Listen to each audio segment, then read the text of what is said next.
नमस्कार दोस्तों। मैं मनिंदर सिंह आपका स्वागत करता हूं अपने YouTube चैनल न्यूज 390 दिन पर।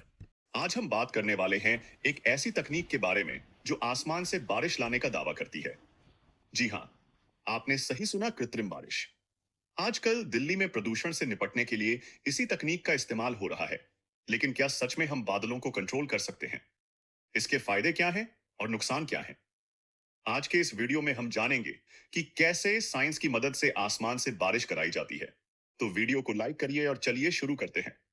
कृत्रिम बारिश क्या? दोस्तों, कृत्रिम बारिश को अंग्रेजी में क्लाउड सीडिंग या वेदर मॉडिफिकेशन कहते हैं। हिंदी में इसे मेघ बीजन भी बोलते हैं। सरल भाषा में समझिए, यह एक ऐसी तकनीक है जिसमें हम बादलों में कुछ खास केमिकल्स डालकर उन्हें बरसने के लिए मजबूर करते हैं। जैसे आप अपने बगीचे में पानी का छिड़काव करते हैं, वैसे ही यहां हम बादलों में रसायन का छिड़काव करते हैं। लेकिन यह काम हवाई जहाज से किया जाता है।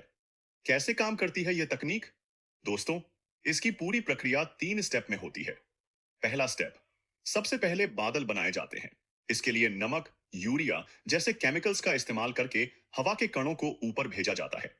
दूसरा स्टेप, फिर इन बादलों को और भी बड़ा बनाया जाता है। इसमें भी नमक और सूखी बर्फ का इस्तेमाल होता है। तीसरा स्टेप, अब आता है मुख्य काम। सिल्वर आयोडाइड यानी चांदी का एक केमिकल बादलों में डाला जाता है। यह बर्फ के छोटे कण बनाता है, जिनके चारों ओर पानी की बूंदें जमा होकर बड़ी हो जाती हैं। जब ये बूंदें काफी भारी हो जाती हैं, तो वे बारिश के रूप में गिरने लगती हैं। क्यों पड़ती है इसकी जरूरत? दोस्तों, कृत्रिम बारिश की जरूरत कई कारणों से पड़ती है। सूखे से लड़ने के लिए, जहां बारिश नहीं हो रही, वहां किसानों की फसल सूख जाती है। ऐसे में कृत्रिम बारिश से राहत मिल सकती है। प्रदूषण कम करने के लिए, दिल्ली में जो धुआं और धूल है, बारिश से वह धुल जाती है। बारिश से वह धुल जाती है। इसीलिए दिल्ली सरकार ने हाल ही में क्लाउड सीडिंग का इस्तेमाल किया है। पानी की कमी पूरी करने के लिए बांधों और तालाबों में पानी भरने के लिए भी यह तकनीक काम आती है। ओलों से बचाव के लिए, बड़े ओले फसलों को नुकसान पहुंचाते हैं। क्लाउड सीडिंग से इन्हें छोटा किया जा सकता है। फायदे: बारिश में बढ़ोतरी।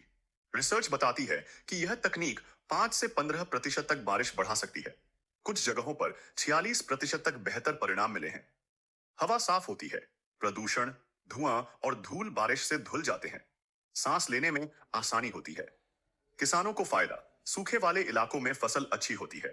किसानों की आर्थिक स्थिति सुधरती है। कोहरा साफ होता है। सड़कों और हवाई अड्डों पर विजिबिलिटी बेहतर हो जाती है। टारगेटेड काम: जहां चाहिए वहीं बारिश कराई जा सकती है। पूरे इलाके को प्रभावित करने की जरूरत नहीं। नुकसान और चुनौतियां: लेकिन दोस्तों, हर सिक्के के दो पहलू होते हैं। इसके नुकसान भी हैं। पर्यावरण को नुकसान: सिल्वर आयोडाइड जैसे केमिकल्स मिट्टी और पानी में मिल जाते हैं। इससे मछलियों और पौधों को नुकसान हो सकता है। प्राकृतिक बारिश का चक्र बिगड़ सकता है।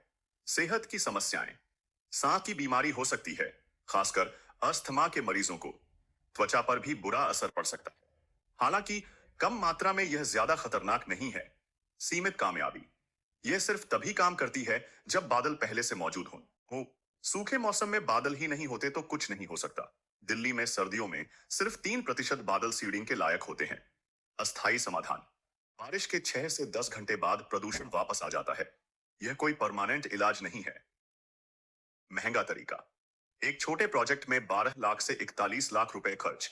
बड़े प्रोजेक्ट में सालाना 8 से 12 करोड़ रुपए लागत। दूसरे नुकसान: अचानक बाढ़ आ सकती है। पड़ोसी इलाकों में सूखा पड़ सकता है। कानूनी दिक्कतें हो सकती हैं। तो यह थी कृत्रिम बारिश की पूरी कहानी। उम्मीद है आपको यह जानकारी पसंद आई होगी। अगर आपको यह वीडियो अच्छा लगा तो लाइक करना मत भूलिए। चैनल को सब्सक्राइब करिए और बेल आइकन दबाइए, ताकि आपको हमारे नए वीडियो की नोटिफिकेशन मिलती रहे। कमेंट में बताइए कि आपको कृत्रिम बारिश के बारे में और क्या जानना है। धन्यवाद। मिलते हैं अगले वीडियो में।